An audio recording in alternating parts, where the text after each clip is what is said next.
For most people, poetry is like music. But not for me, because I'm dyslexic.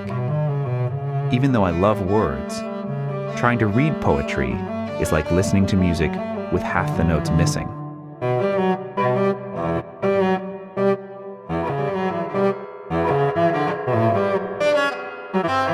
I also have trouble reading.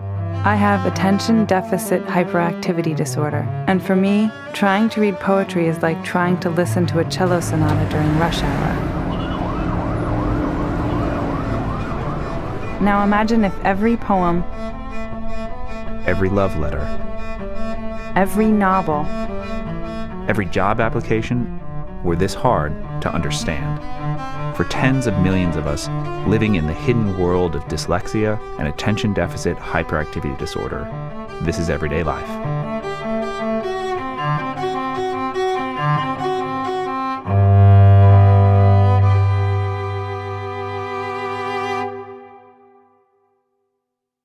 One night in law school, I just got so angry at literally at my contracts book. Like, it's this big, fat law book. And I just started ripping each page out, one by one. A way of thinking that I met Ben when we were students at Stanford University. My ADHD means that I have trouble directing my attention and with quick recall of facts. As a dyslexic person, I'm in the bottom 15% in my ability to read, and the bottom 1% in my ability to name letters when I see them. Language is a code, and I can't decipher its basic building blocks.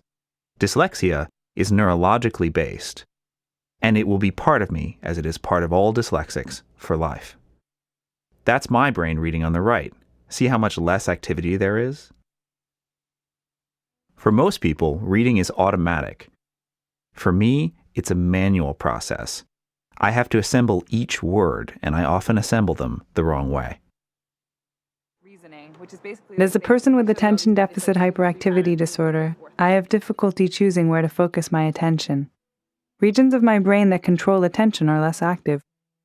For me and other people with ADHD, this affects many other activities beyond reading, such as understanding social cues and organizing information. For most of my life, I hid my dyslexia, pretending I was normal. I just kept trying harder as if it would go away.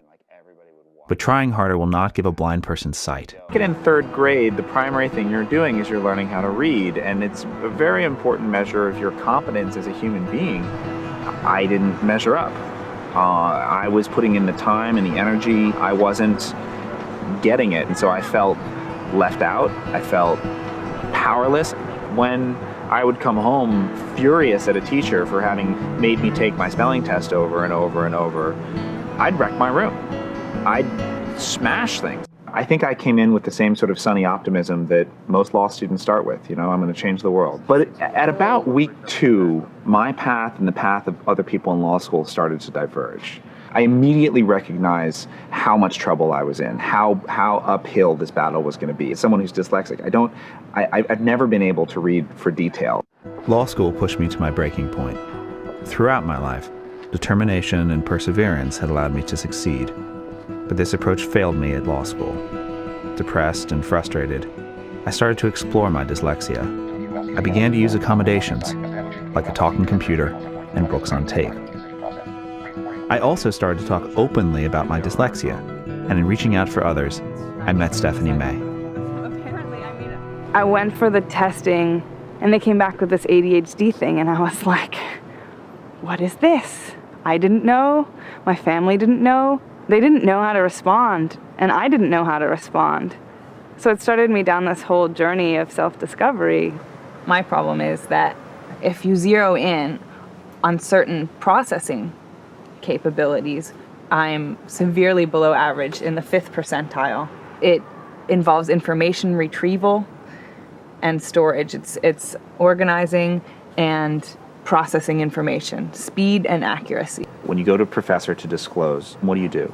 I bring a letter, and it says essentially that my professor is required to accommodate me by federal and state law.